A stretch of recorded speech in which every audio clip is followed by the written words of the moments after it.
Sr. Presidente Ricardo Nascimento, seja bem-vindo ao Bastidores dos Viscondes. Obrigado por ter aceito o nosso convite e por nos receber aqui, nesta que é a sua segunda casa também.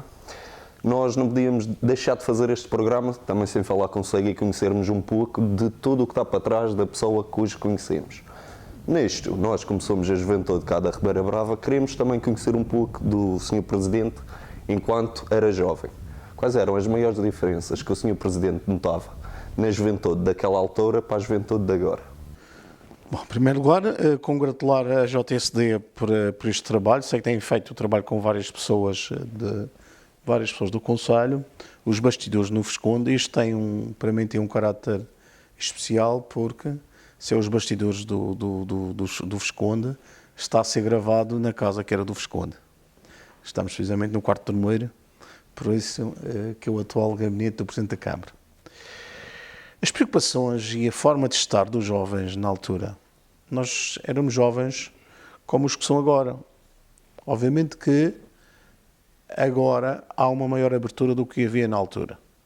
Mas também, se eu perguntar a uma pessoa com mais de 20 anos do que eu, como é que era a juventude, eles também eram jovens como nós. Só que o mundo tem evoluído, a linha e a abertura da informação, a disponibilização da informação é cada vez maior. Obviamente que, ao ter o contacto com a informação e o conhecimento, estamos à vontade de uma maior abertura, acho que os jovens ficam cada vez mais bem preparados do que nós na altura, e talvez nós, anteriormente aos outros, dado a panóplia de informação que temos e que vocês têm neste momento a bombear, com simples clique estão a ver o que é que se passa nos Estados Unidos. Como vocês veem, na minha altura de juventude, havia a RTP Madeira. E só já numa fase mais já no fim é que começámos a ter acesso aos canais nacionais, TV, SIC, Canal 1 e Canal 2. Mas nós tínhamos uma ideia que era, e falo por mim, a minha ideia era sempre, e também foi algo que a minha família me incutiu, que para trabalhar a nível da minha formação, a escola, a educação era importante. E que a partir do momento que estava formado, conseguíamos um bom trabalho. E isso foi um lema que nos levou, e muitos colegas meus da minha altura, que estudaram, e eu digo que da minha turma de secundário, eu não estou a ver nenhum desempregado. Até tenho várias pessoas na política, mas temos pessoas em várias áreas. Temos enfermeiros, saíram enfermeiros, saíram médicos, saíram políticos, saiu o Presidente da Câmara e um vereador, saiu em várias áreas, professores, eu sou um deles, mas não sou o único. Também, por acaso, também tem mais um professor de matemática, uma professora, neste caso. E as pessoas encaminharam-se na vida com base naquela formação. É preciso ver que a Revolução, e há dias atrás falávamos, a Revolução de 74, algo que nos permitiu foi esta abertura e este acesso, e os governos têm tido esse trabalho que é, seja, como diz a canção do Pai Natal, seja pobre, seja rico, o velhinho sempre vem, foi permitir que todos, independentemente das suas condições financeiras, permitissem estudar, se assim quisessem. E isso, para mim, foi o melhor que aconteceu, fruto da Revolução de Abril. Passámos uma fase em que incentivava-se em que o ensino fosse doméstico, era para ninguém sair de casa, era sair e ir para a lavoura, para a fazenda. No caso da Madeira, eram os maridos para a fazenda e as mulheres para o bordado. E a realidade permitia que as pessoas estudassem e conseguissem ter uma profissão, não vou dizer melhor, porque todas são importantes, mas mais digna em termos de salário. E isso foi importante, essa formação. Portanto, nós tínhamos os nossos ideais, como vocês têm os vossos ideais. Agora, o que digo a vocês é, vocês têm nas mãos o petróleo da época, que é o conhecimento. Agora com o SimClicks nós temos tudo nas mãos. E aproveitem isso para a vossa formação e para vocês irem mais à frente. Eu acho que vocês estão mais preparados para enfrentar o futuro do que os da minha geração. Porque teve uma coisa, nós na minha geração fizemos uma formação e em regra geral fomos fazer a área em que fomos formados. Neste momento não estou, mas comecei logo a dar aulas e fui professor durante vários anos. Agora, acho que cada vez mais, com a abertura que há, com os vários tipos de informação, nós talvez não estávamos tão preparados para sair de uma universidade ou de uma escola e ir para uma área totalmente diferente, que não era a nossa. Também porque não havia tanta informação. Sim, mas também porque havia muita necessidade de mão de obra especializada em determinadas áreas. Eu lembro-me que em 92, inícios de 90, a matéria, por exemplo, professores de matemática, que é a minha área, que eu tinha para aí uns 30%, estou a falar por alto de professores formados para dar matemática. E eu fui uma das pessoas que trabalhei e dei aulas sem formação.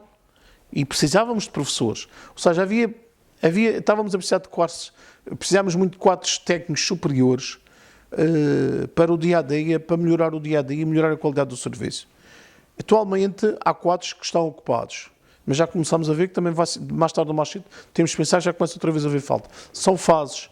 Agora, o que digo é, atualmente qual é a diferença? Saímos de uma formação e às vezes não temos trabalho naquela área que fomos formados.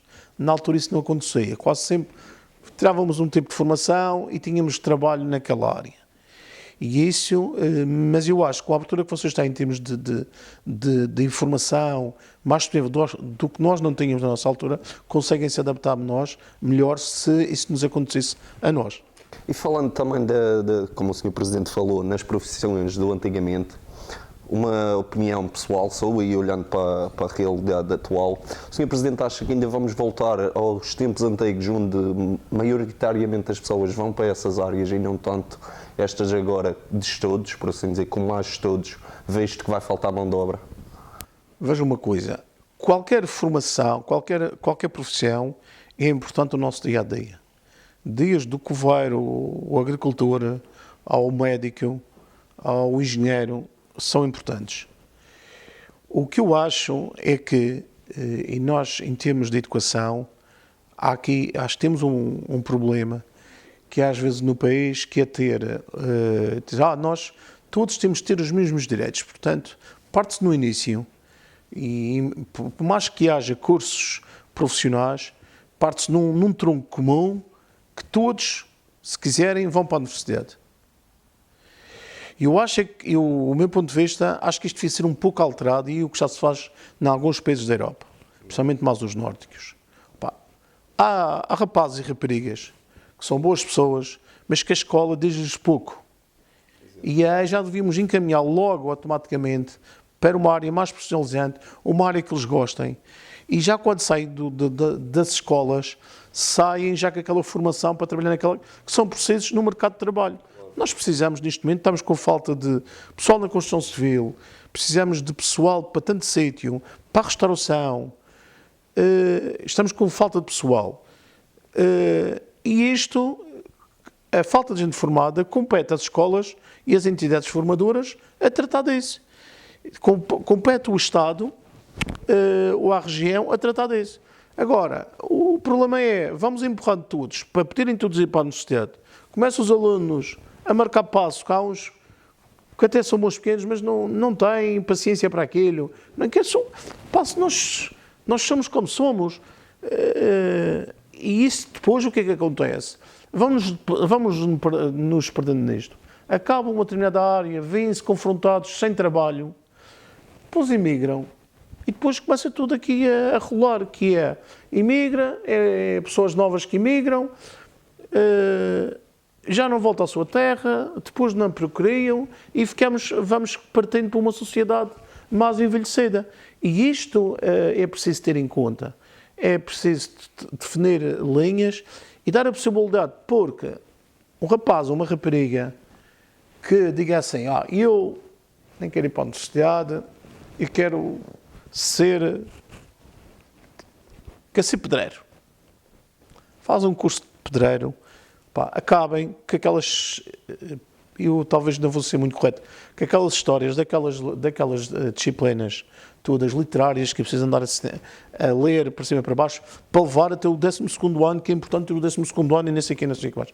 Não, é dar uma formação, ter, obviamente, as bases essenciais para o dia-a-dia. Atenção, não se pode também menosprezar tudo.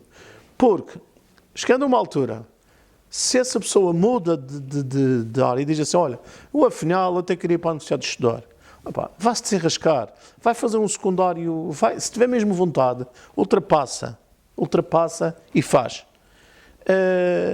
E isto peca um bocadinho e depois começa a haver falta. E não estou a dizer porque olha, há 10 anos havia áreas de professores que estavam superlotados de professores, cheio de desemprego. Agora já se fala que é preciso formar professores. Isto é um ciclo repetido da vida. Vamos formando, agora compete a quem está à frente e definir as linhas em termos educacionais, começar a ver a falta, que embora, também digo, cada vez é mais difícil pensar a longo prazo, porque estar a formar gente para uma determinada área não é 6 meses, mas ver as áreas que vão ser mais precisas, porque o mundo cada vez está a mexer tudo mais rápido. Mas é preciso ver, nós precisamos de tantas pessoas, ou uma quantidade de pessoas, temos que começar a levar pessoas para estas áreas e começar a vir para orientá-los. Porque sendo assim, senão vamos andar sempre nesta situação, porque temos gente formada e depois temos pessoas formadas, acaba a universidade, não tenho trabalho. E agora? E depois, mãos à cabeça, é uma realidade, porque é o jovem que fica frustrado, é um pai e uma mãe que vê fora, olha, uma filha, um pequeno até estudou e não sei o quê, olha, depois começa a dizer, estou porquê? Está desempregado, vai vir para casa cavar, como diz coisa, mas não tem essa questão. Agora, também digo uma coisa, e tem sido patente, e vemos, os estudos indicam, que em termos de desemprego, as pessoas com maior formação são as que estão menos tempo desempregadas. E isso também, e é preciso apostar na formação dos nossos jovens desde a ter a idade, para que vão ser os nossos decisores de amanhã. Muitos já decidem hoje e outros vão decidir amanhã. O Sr. Presidente falou que na sua juventude optou pela área das matemáticas. Como é que nasceu esse gostinho pela matemática, que até é uma disciplina que a gente olha para a maioria dos jovens e das crianças e não suporta ver contas, não consegue ver. Como é que isso nasceu consigo? Não, eu gosto muito das ciências exatas. As coisas são exatas. É preciso dizer, olha, nós temos, e talvez um porquê também de abraçar a carreira política, e às vezes olham para mim e é assim, tudo tem um custo, e dizemos, olha, temos que ser exatos, isto não vale a pena estar com floreados, e a matemática é uma disciplina exata. E eu gostei sempre da matemática, das físicas, das químicas, porque aquilo ou é ou não é. Ou é ou não é. E eu digo que a única área da matemática que eu não gostava muito era as probabilidades. Porque as probabilidades que a gente coisa que é uma área importante, e agora mesmo numa fase pós-eleitoral, muitas sondagens houveram por aí, mas estão a ver que desta vez até muitas sondagens falharam. E porquê? Não foi, eles não erraram nos cálculos probabilísticos. Porque eu ponho uma vez a brincar com um professor que não via qual era a piada, e dizia que lançaram a moeda ao ar, era 50% de sair face, 50% de sair crua. E quando vou dizer isto, se tiver o professor Dinis de Pestana, que não, se tivesse acesso a isto, aquele rajo já era trapejo, sempre fui trapejo, que não via qual era a piada, que ele podia estar um dia inteiro a lançar a moeda e sair sempre a mesma face. Mas também não é o que a realidade acontece. E porque é que, para mim já havia algo que não era tão exato, mas faço, e é uma área muito importante. Nós no dia-a-dia, às vezes para decidirmos, temos que analisar o que é mais provável e o que é menos provável, e qual é a maior probabilidade de acontecer aquilo e não acontecer, embora às vezes, mesmo que seja uma pequena provável, acontece. E por isso sempre gostei das áreas exatas. E depois tenho uma coisa importante, foi algo também que desde tenra idade já não é da vossa, portanto, para verem a repetição destas coisas. Agora o que é que se faz? O aluno, o rapaz ou a rapariga tem dificuldades, se o pai tiver alguma posse, o que é que faz? Paga um explicador, não sei o que mais. Antigamente também havia explicadores.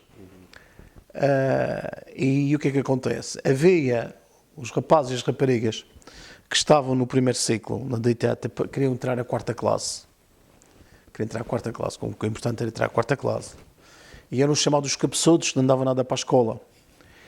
E então, a minha mãe e a minha tia, eles iam à escola de manhã ou de tarde, e na outra metade do dia iam um bocado à casa da minha mãe e da minha tia, e eles lá ensinávamos-lhe a fazer contas, a ler e a escrever. E eu era um pirralho, 3, 4 anos, andava por lá e também já via como é que se fazia contas. Eu lembro quando entrei no primeiro ciclo, no primeiro ano da escola, na famosa primeira classe, e já fazia contas de multiplicar com 2 números e contas de dividir com 2, 3 números, porque já sabia ler e escrever, mas sempre gostava, as contas, aquilo era menos maçudo, de estar a fazer cópias e ditados, aquilo para mim era sempre não um desgosto, até tive pessoas que tive grandes referências na minha formação na área das línguas, mas lembro-me sempre gostei mais da área das ciências. Eu ou era professor de matemática, ou era professor de física, ou era engenheiro, são coisas muito mais exatas. Ou é ou não é? Ou é ou não é? Quando o Sr. Presidente tornou-se professor, nesse dia, nessa altura, achou que algum dia viria a ser diretor de uma escola, tal como foi? Não, eu sempre gostei do ensino. Eu digo porque eu sempre gostei do ensino e quando fiz algo que eu gostava. Tinha 2 opções, ou ia para o ensino e para a área da matemática ou a física, ou ia para a engenharia mecânica. Eram as áreas que eu mais gostava. Na altura não tinha possibilidade de estudar para o continente. Por mais bolsas que houvesse, não havia possibilidades, era um encargo acrescido e talvez não fui à descoberta e ir ao além.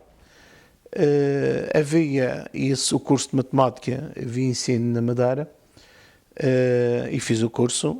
Digo-lhes que no início custou, mas fiz. E gosto muito do contacto com os alunos, gosto muito do contacto com os jovens. A gente dentro de uma sala, todos os anos conhecemos cerca de 100 pessoas novas. E depois chega-se a uma altura e diz, olha, eu conheço aquela cara, aquele é capaz de ter sido meu aluno. E muitas vezes dizem, vem ao pé de mim, apresentam-se e não sei o que mais. Sim, gostei do ensino. Agora, nós temos uma opção que é, hoje estamos sempre na nossa zona de conforto. Está tudo bem, o ensino, estamos sempre a inovar e com novas estratégias para levar, porque obviamente que este facto de o professor do berro e cala-te já vai acabando, porque cada vez mais se o aluno não ouve, às vezes, de um pai ou de uma mãe não é o professor que vai dizer não. Os tempos foram mudando, ou seja, e é preciso um professor ir acompanhando com o tempo. E temos que ir nos adaptando, tentando criar as coisas de forma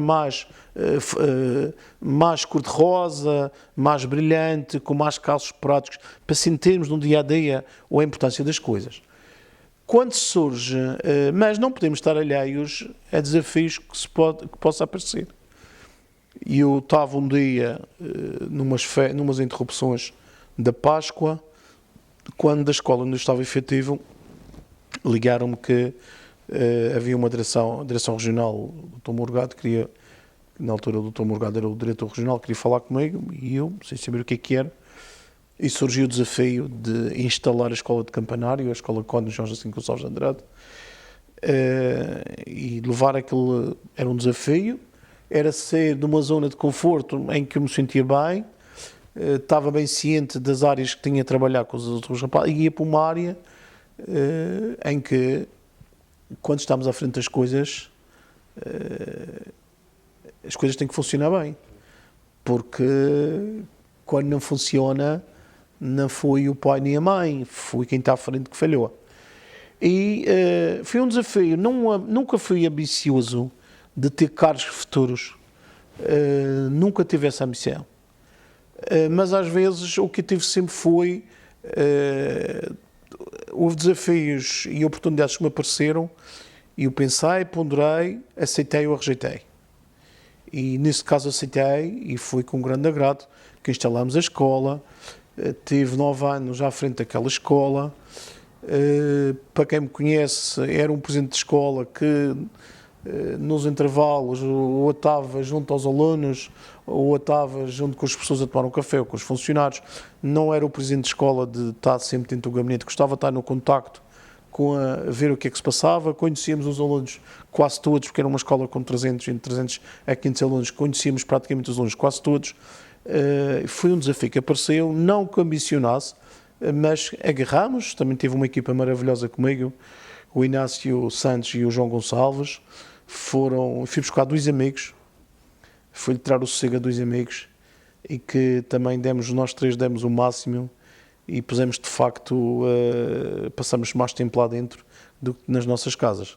Mas foi um projeto engraçado que ficará marcado para a nossa história e para a história de muitos professores que foram lá, trabalharam principalmente nos 2 primeiros anos, que viram a escola a crescer, viram entrar, eu vi a primeira fotocopiadora entrar na escola, eu estive na criação do primeiro ofício modelo, um modelo de carta para mandar para os sítios, ou seja, foi algo crescer nas nossas mãos e ficará marcado nas nossas recordações, porque nem é todos os dias que se vive a constituição de uma escola nova. Tive o vosso cunho pessoal.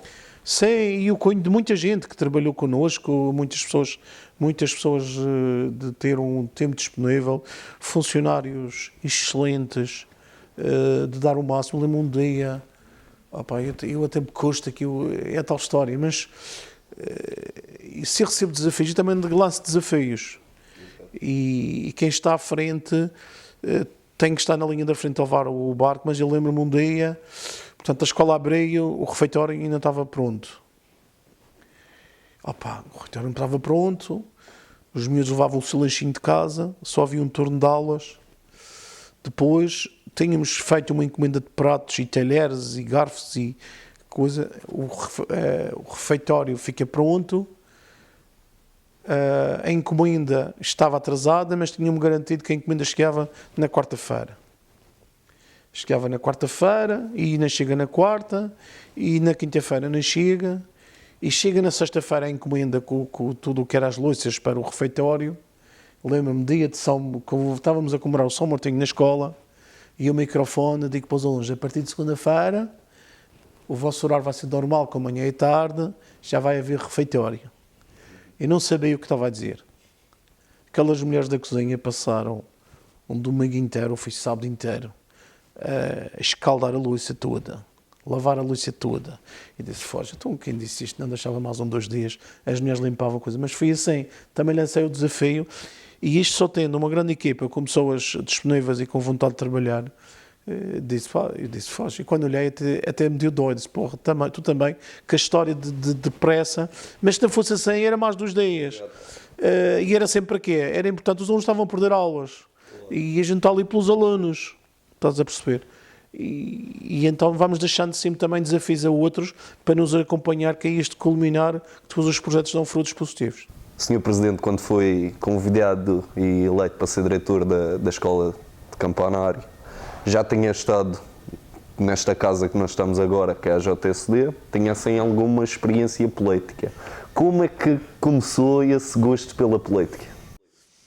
Olha, eu sempre fui uma pessoa que já, principalmente posso falar que a partir dos meus 13, 14 anos, preocupei-me muito com a minha terra, com o dia-a-dia, com as dificuldades. Porque eu sabia, eu tinha noção das dificuldades que o quanto era difícil as pessoas terem o seu ganha-pão na Madeira.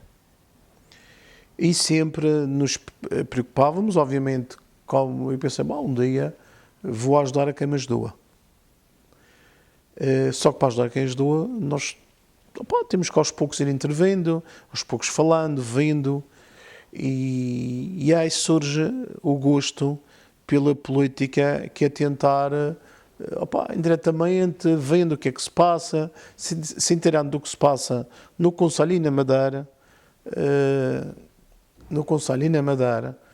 e vendo, acompanhando, muito discreto, mas acompanhando as situações. Há um dia, fizeram-me o desafio para fazer parte da Assembleia Municipal, de uma lista do PSD à Assembleia Municipal da Ribeira Brava, isto na primeira eleição em que o antigo presidente Ismael Fernandes foi a primeira vez candidato, e a professora Helena Terreza era candidata à Assembleia Municipal.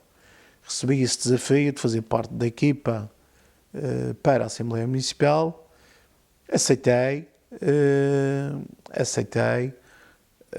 e começou não, embora a Assembleia seja um órgão importante, mas fiquei mais próximo daquele segmento da vida concelhia, do que se passava no dia-a-dia no concelho. Depois, obviamente, avalei o desafio de me inscrever na JSD, e depois tivemos aí, tive o presidente do Filipe Pestana, convidou-me também para pertencer à direção da JSD Ribeira Brava. Fui vice-presidente dele, e acho que um mandato fui vice-presidente, outro mandato fui secretário, e foi uma situação também engraçada. Fizemos uns projetos engraçados com a juventude. Lembro-me um projeto que trouxe muita gente à Ribeira Brava, que foi na Ribeira Brava, que foi o Brava Bravíssimo. Vocês talvez já não é da vossa idade, mas que era um projeto na área da música, em que vínhamos muitas jovens da Madeira a concorrer a vir à Ribeira Brava. Mas outras situações que fizemos, e que foi algo engraçado, e que acho que nós jovens ficamos a ganhar, e depois, obviamente, a partilha de experiências, o convívio com os jovens de outros concelhos, que é importante esta abertura de termos no dia-a-dia, quando se entra numa juventude que estão, como se diz, com o sangue na guerra, nunca tem frio, pode estar neve, mas nunca tem frio, mas permite dizer o que nos apetece, às vezes sem pensar em consequências, mas dizer o que nos apetece, debater de forma afrontada com outras pessoas determinados assuntos, e isso é uma coisa importante na vida, para quem quer ter na vida partidária, na atividade política. É muito importante as juventudes partidárias, porque fomenta essas situações quando elas têm um verdadeiro dinamismo. E no momento que o Sr. Presidente aceitou o convite e entrou na JSD, alguma vez pensou que ia chegar a Presidente da Câmara? Não. Digo mais, digo que eu dizia na altura, e digo, por um lado, é dos piores, isto não é cargo, é das piores funções públicas, que não é piores, é gratificante pela proximidade às pessoas, mas é daquelas que nós estamos aqui 24 horas o dia nisto, 24 horas, e de segunda a segunda, mas nunca pensei, e como eu digo, eu nunca olhei muito para o futuro. Eu estava mais, nessa altura, vocacionado em trabalhar, tentar ter algum pé de meia para alguma necessidade que aparecesse, e por isso não tenho aspirações políticas. Era deputado municipal, mas era um dia de cada vez. Nós tínhamos aí umas reuniões da JSD e animávamos aí, fazíamos algumas atividades, arranjávamos disponibilidade para isso, era importante, mas a vida era trabalhar para ter algumas patacas para para viver e melhorar o dia a dia quer da minha vida, quer da vida da minha família. E como é que apareceu o convite para, agora mais à frente, para ser o representante máximo do Conselho? Opa, isto é daquelas coisas que quando se convida é como eu dizia, estava numa altura, numa posição totalmente de conforto, estávamos numa zona de conforto. Estava à frente da escola, num projeto engraçado, sentia-me bem onde estava, tinha tido um problema de saúde e que estava numa modesta ideia, de uma forma geral, ultrapassado. Disse, vou meter aparece-me esta situação em cima da mesa e eu digo, sinceramente não estou interessado. Não, vou estar, mas depois começa a bater aquele gostinho, aquele fomento da política, e depois ponderar muito bem, que não foi um nem 2 meses, fui ponderar muito bem, aceitei o desafio, estando à vontade, tinha um desafio numa fase complicada, foi uma fase em que estávamos a região associada a um plano de ajustamento, em que, obviamente, com muitas obras e infraestruturas por pagar, fase com taxas de desemprego altas, uma terra com muita malta da minha idade, quando vim para cá, a emigrar por falta de trabalho. E não foi uma altura fácil, foi mesmo sair de uma zona que estávamos mais ou menos bem, para sair para um lado de saber dizer muitos nãos. Não podemos. Tive os primeiros 6 meses, quase que era o presidente de gabinete, porque era preciso ver processos. Às vezes passavam aqui às 9 da noite amigos meus, disse, rapaz, estás internado na casa do Visconde, o que é? Era a luz acesa, tudo apagado, eu estava aqui a luz do meu gabinete acesa, estava aqui a ver processos, a vezes a ligar para sítios, dizia assim, mas ninguém estás trabalhando nesta hora? E às vezes eram dias seguidos. Mas digo que a seguir, como eu digo, não fui algo ambicionado. Mas, atenção, quando a Ribeira Brava, em 2013, passa-me essa procuração para liderar os destinos numa forma maioritária, que foi algo que foi 2013 foi um ano que a nível político de Madeira isto mexeu, porque na altura eu era candidato pelo PSD, o PSD tinha ganho as 11 câmaras nos 4 anos anteriores, julgo que só uma é que não tinha maioria absoluta, julgo eu, e depois, em 2013, apenas ganhou 4 câmaras, as 4 com maioria absoluta, e uma delas foi a Ribeira Brava e foi posta no Ricardo Nascimento na equipe. E aceitei esse desafio e essa procuração dos Ribeira Bravenses na minha pessoa com um grande sentido de missão. Sabia que não era fácil.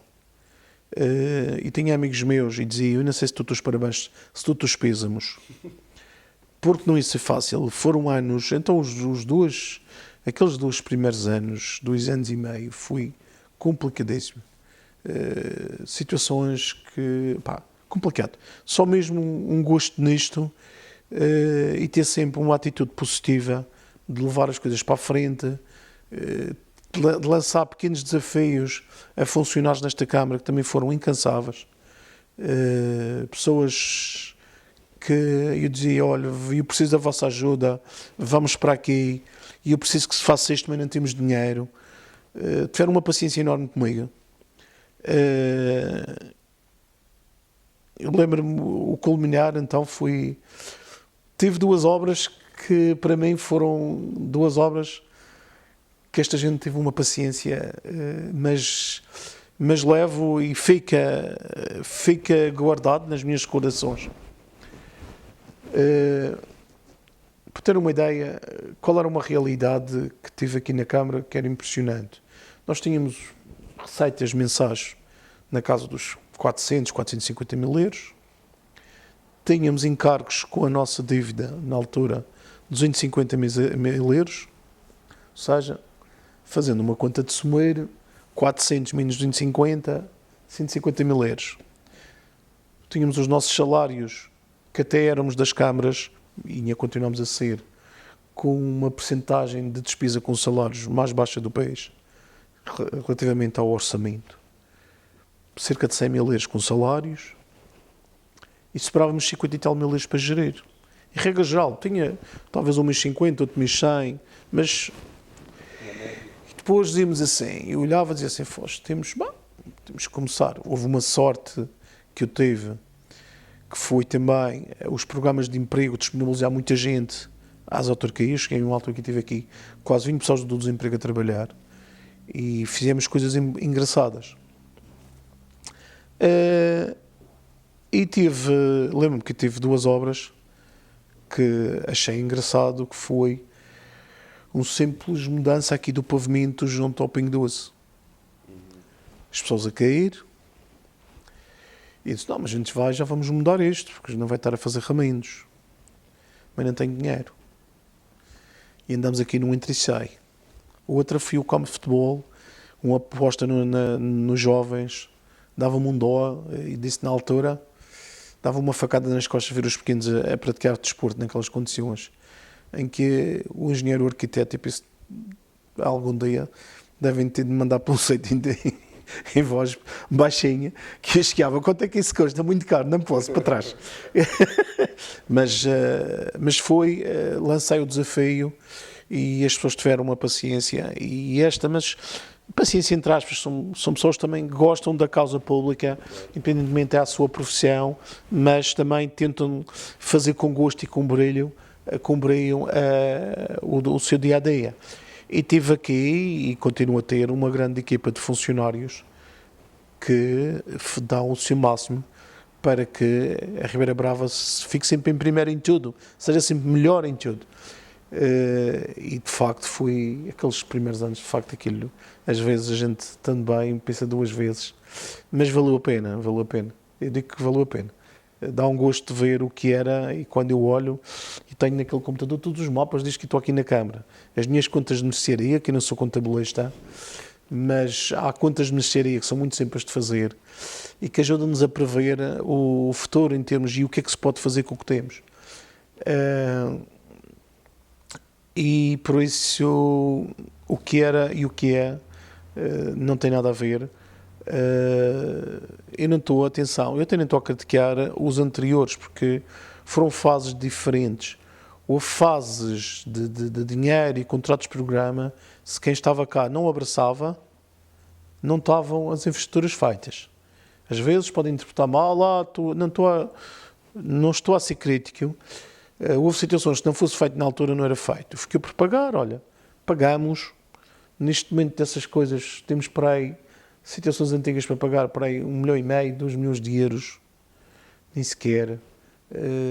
Estamos a usar as infraestruturas. Está a ser, melhorou e continua a dar melhores condições no dia-a-dia das pessoas. Isso é o que interessa. Mas algum dia era preciso parar um pouco e começar a amortecer, porque senão ficávamos sem financiamento e depois tínhamos que ir ao bolso das pessoas. Porque nós, e às vezes ninguém quer dizer isto, eu estive agora nestes dias em Aveiro, no Congresso de Ação de Municípios, o Presidente da Câmara disse, olha, hoje vamos assinar o fim do contrato, o abrigo do FAM. E o que era o FAM? As câmaras totalmente desequilibradas financeiramente, que era o caso da Aveiro, era uma delas, assinou um contrato com o Fundo de Apoio Municipal, em que para isso tive que aumentar taxas municipais, tive que aumentar IMIs, tive que pôr as taxas todas no máximo, para ter receita para poder pagar. Contrato assinado, o Tribunal de Contas avisar, e para estabelecer. Nós não precisamos de fazer isso. Pá, contraímos um pouco no início do investimento, digo que os 2 primeiros anos em termos de investimento foram bem poucos, tentámos por pequenas manutenções, de pequenos melhoramentos, muito feito com a nossa prata da casa, com muitos funcionários também do desemprego que estavam a trabalhar connosco, que eram mestres e serventes durante a vida e que estavam confrontados com o desemprego. E mantemos sempre a taxa do IMI mínima, nunca aumentamos as nossas taxas, mantemos mais ou menos as nossas taxas dentro do que estava, para não estar, porque também as pessoas também já estavam, com a crise que havia, estavam todos com a corda ao pescoço. E tentámos fazer isto sem causar esses malefícios aos ribeira-bravenses, e acho que conseguimos. O ano passado, pela primeira vez, não deixamos facturas de um ano para pagar no ano seguinte, e penso que tudo correr bem. Este ano também vamos no mesmo caminho, ou seja, vamos fazendo aos poucos e como se pode. Neste momento, o que não pode faltar é comer para a boca das pessoas. O resto, acho que vamos fazendo aos poucos e como se pode. De uma maneira geral, numa opinião pessoal, o que é que o Sr. Presidente acha que é preciso ter para ser Presidente da Câmara Municipal da Ribeira Brava? Tive vontade para trabalhar e gosto pela sua terra. E é preciso ter sempre os interesses da terra à frente de tudo.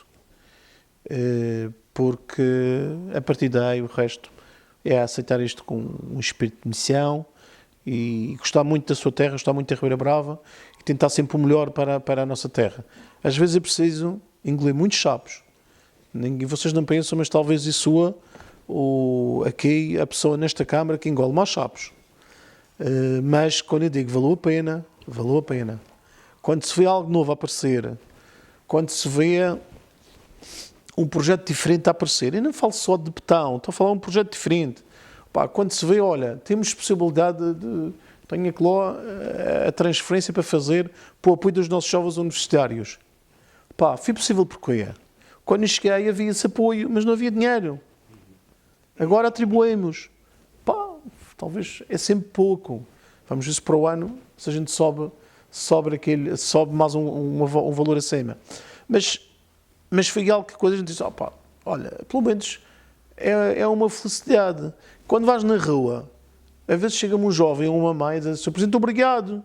Obrigado. E eu disse, olha, alguma coisa lá pedir para a Câmara fazer, mas não sei o que é.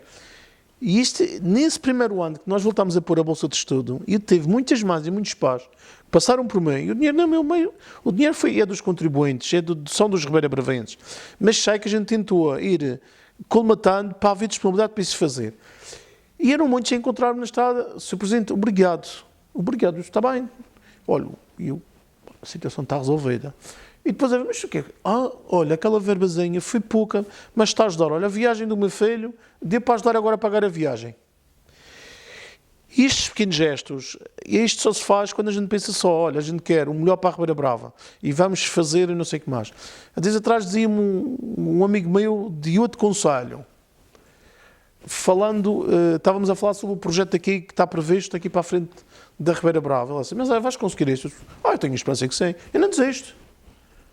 Eu disse, eu não desisto. E tenho 2 anos para fazer. Que é que haver a obra concluída neste mandato.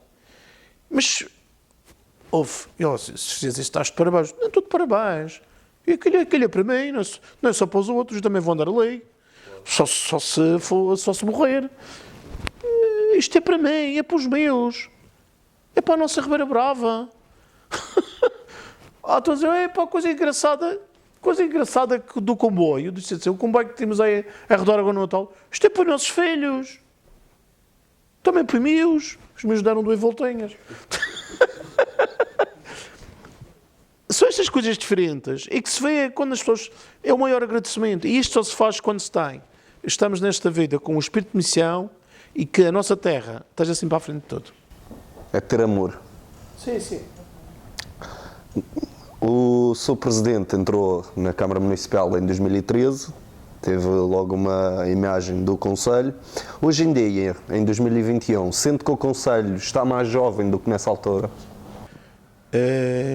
Jovem, está a falar o quê? Jovem? Não só haver mais jovens, como a maneira de viver. A gente tem, obviamente, que a Ribeira Brava tem acompanhado o resto da Madeira. A Ribeira Brava também está mais envelhecida. Nós temos uma coisa que é, não temos perdido tantos residentes. Portanto, a nossa baixa, e agora já temos os dados provisórios dos censos que se fez, a nossa baixa de população foi, a média de que perdemos população foi abaixo da média regional. Agora, temos jovens no concelho.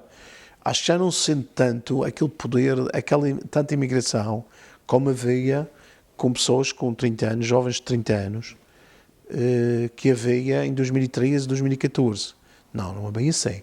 Agora vimos mais jovens no concelho, vimos mais pessoas a ficar na Ribeira Brava, outros a viver na Ribeira Brava, a trabalhar no Funchal e etc. Isso aí está mais jovem nesse aspecto. Depois, se olhar em termos de outro género de juventude, de espaços, temos tentado criar algo diferente, olhar de outra forma, tem a ver com a minha visão para o concelho e dos meus executivos, muito no recuperar, no manter a tradição, no permitir a facilidade do dia-a-dia, da movimentação. Acho que estamos muito melhores e estamos com uma política de juventude, falo de juventude desde o berço, que esta autarquia nunca teve e está a ter agora. Começamos, especialmente há 2 anos para cá, 3 anos para cá, com uma política de apoio à juventude, apoio às famílias que apostam em ter filhos, não para terem filhos, não dá apoio para ter filhos, mas um apoio às pessoas que têm os filhos, que sabemos o dia. E com especial importância, olhar sempre para aquelas classes médias. Nós, por exemplo, estamos a dar apoio às creches, é uma forma percentual do valor que os pais pagam. Quem paga muito recebe mais da Câmara. Quem paga menos recebe menos da Câmara. O caso dos manuais escolares do primeiro ciclo, estamos a atribuir àqueles que grande parte, marido e mulher trabalham, recebem o seu salário mínimo ligeiramente acima do salário mínimo e não têm direito a manuais. Estamos a apostar na classe média que trabalha. O caso das bolsas de estudo é igual para toda a gente, independentemente do rendimento agregado familiar. E por isso temos feito isso e acho que tem sido uma mais-valia e também para vocês jovens e para os vossos irmãos mais novos e sobrinhos e primos e não sei o quê. Temos essa atenção porque acho que a formação é importante apostar na nossa juventude. E o que é que o Sr. Presidente espera dos jovens para o concelho? Espero que gostem do concelho mais do que eu. Precisei, depois a seguir, tudo o resto virá por acréscimo. Agora, para acabarmos, como é que o Sr. Presidente descreve a relação Ricardo Nascimento para a Ribeira Brava? Ricardo Nascimento para a Ribeira Brava. Ricardo Nascimento é munícipe da Ribeira Brava. Gosto de viver na Ribeira Brava. Sou crítico a situações que se passam no meu concelho. O Ricardo Nascimento também critica o Presidente da Câmara da Ribeira Brava de situações que não gosta. Porque isto tem muito a ver com a formação de docência. Nós fazemos autoavaliações e avaliações não só aos alunos. E eu, como professor, avaliava muito o que é que correu bem e qualquer professor, na grande maioria, faz isto.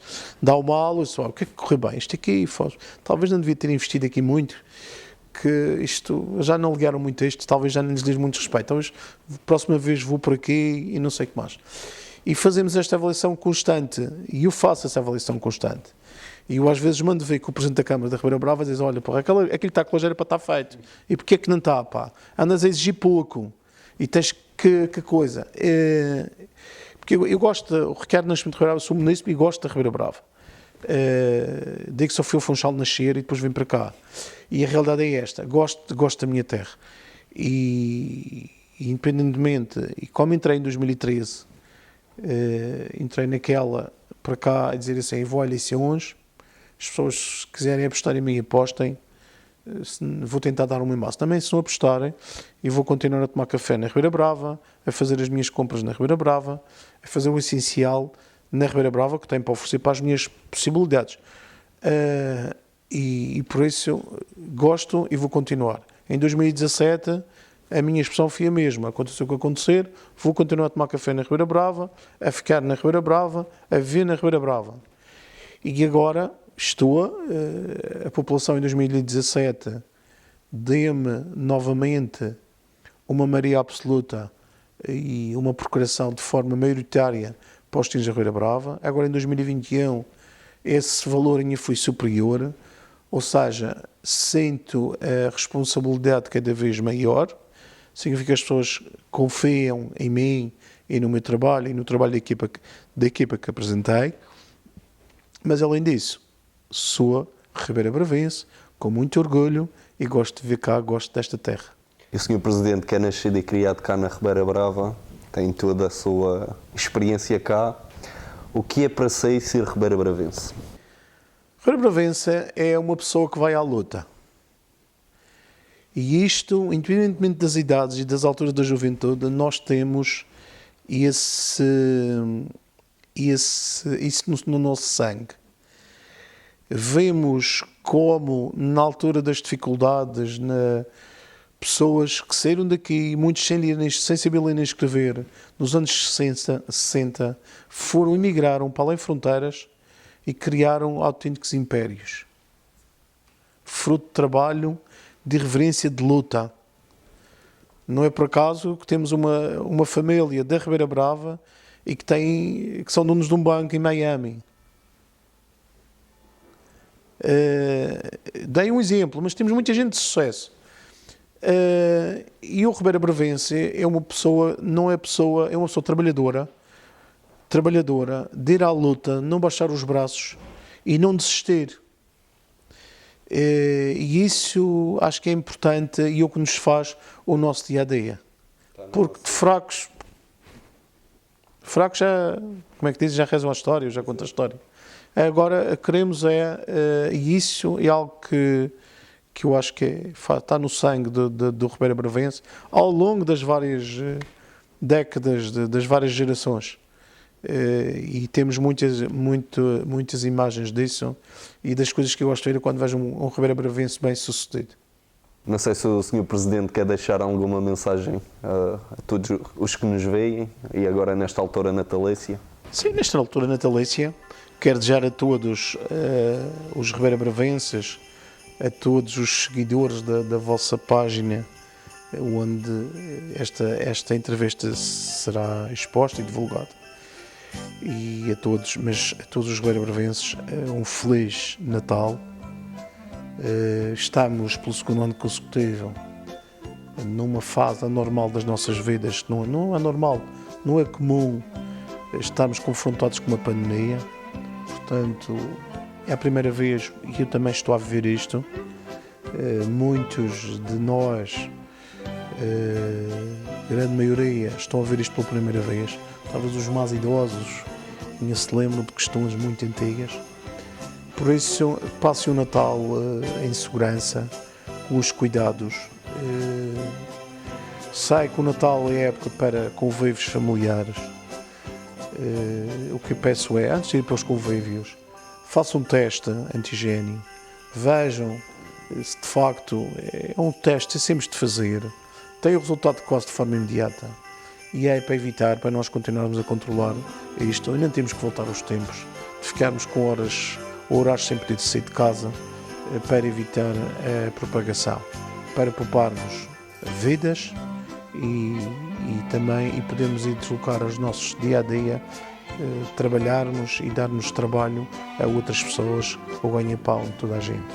Um Feliz Natal e que 2022 seja um ano de grandes sucessos para todos os Ribeira Bravenses, naquela fase de luta, muitas vezes de reverência e não baixar os braços, consigam atingir os objetivos que se pretende. Muito obrigado, Sr. Presidente, pelas suas palavras e um Feliz Natal também para si.